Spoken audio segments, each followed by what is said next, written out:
Hello hi friends, అందరూ ఎలా ఉన్నారు? బాగుండారా? మేము కూడా బాగున్నాం. నిన్న సండే చేసిన పనులన్నీ చూడండి. మా పిల్లలు చేసిన అల్లరికి బట్టలు అయితే ఉతికేసి ఈ మంచం మీద అయితే వేసేసాను. ఏం మడతలు వేసుకునే టైం గ్యాప్ కూడా నా పిల్లలు అయితే ఇవ్వలేదు. ఇల్లంతా అయితే ఎంత గందరగోళం చేసిన అంటే కాకర్ నైట్ అయితే ఇంకా విడిచిపెట్టేశాను. అంత గందరగోళం. నేను ఎంత తోసి ఎంత చేసినా కూడా మా పిల్లలు అయితే ఇలాగే పోస్తారు. ఓసారిలే ఆ రోత అంతా చేస్తారులే, నేను ఎట్లా ఒకటైనా క్లీన్ చేసుకుంటాను. ఇద్దరు ఒకరిని మించి ఒకరు కొట్టుకుంటున్నారు. ఇద్దరు మగపిల్లలు అయితే ఇంతే ఉంటారేమో అనిపిస్తుంది. ఒకరన్నా ఆడపిల్ల ఇంటి ఇట్లా ఉండరేమో అనిపించింది. అంత ఘోరంగా చేసినారు ఇద్దరు. ఫైటింగ్ ఒకరి మించి ఒకరు. ఈ చిన్నోడైతేనక ఇంకా చాలా అల్లరి. ఏమనం కదా, పిల్లల్ని ఏం కొడతాము, ఏమన్నా చేయనీలే అని విడిచిపెట్టినాను. విడిచిపెట్టే కొద్దీ ఇంకా అల్లరి ఎక్కువైంది. ఇంకా మార్నింగ్ అయితే ఈరోజు 5:30కి లేచి మండే కదా స్కూల్కి వెళ్ళాలి కాబట్టి నేను సింపుల్గా అయిపోతుందిలే అనేసి పప్పుకైతే పెట్టేసి రైస్ అయితే కడిగి పెట్టేశాను.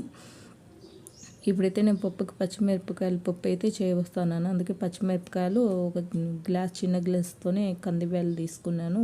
అట్లే పచ్చిమిరపకాయలు టమాటాలు ఇవన్నీ వేసి అయితేనే పప్పు అయితే చేస్తున్నాను. కొద్దిగా పసుపు, కొద్దిగా చింతపండు అన్నీ నేను కుక్కర్లో ఒకేసారి వేసేసి అయితే ఉడకబెట్టేసి ఎనిపేస్తే అడిగి పప్పు అయిపోతుంది.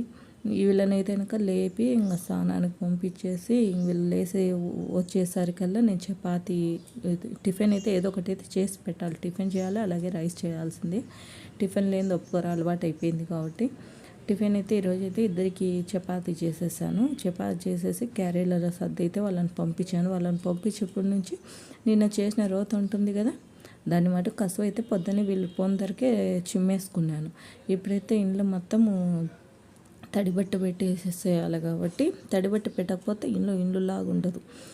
అంత రోత వేసేసారు. అడుగు పెడితేనక కాళ్ళకి బంక్ అయితే తగులుతుంది కాబట్టి అయితే ఇలాగుంటే కనుక నాకు అసలు ముందే ఉండాలనిపించదు ఈ రోతలో. అందుకైతే తడిబట్ట పెట్టేసుకున్నాను. బట్టలన్నీ మడతలు వేసుకున్నాను. ఇప్పుడు మంచం మీద అయితే చూసారు కదా, ఆ బట్టలన్నీ మడతలు వేసుకున్నాను. ఇదైతే నేను అమ్మ వాళ్ళు ఊరి దగ్గర నుంచి పాలు తీసుకొచ్చినారు. గట్టిగా అయితే పెరుగు పేరింది. ఈ పెరుగు తినడం అంటే చాలా ఇష్టం. మీకు కూడా ఇలాగనే ఇష్టమా?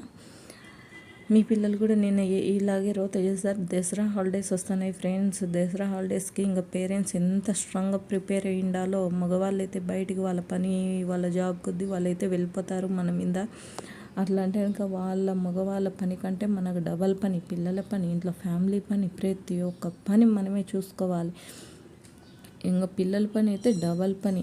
నైట్ అయ్యాలకు ఏదో ఎంత అలిసిపోతాం అంత అలిసిపోతాం. నా పిల్లలు అయితే ఇద్దరు చేస్తారు. ఒక్కరి మించి ఒక్కరు కొట్టుకుంటారు. ఫైటింగ్ ఎంత ఘోరంగా చేస్తారో అంత ఘోరంగా చేస్తారు. ఈ పనులన్నీ చేసినందుకు కానీ ఒక చాయ్ పెడితేనే కదా రిలాక్స్ అయ్యేది. కాబట్టి నేనైతే చిన్న కప్తో చాయ్ ఖచ్చితంగా ఉండాల్సిందే నాకైతే. కాబట్టి మార్నింగ్ అయితే కసులు చిమ్మేసి ఫస్ట్ చాయ్ తాగేది.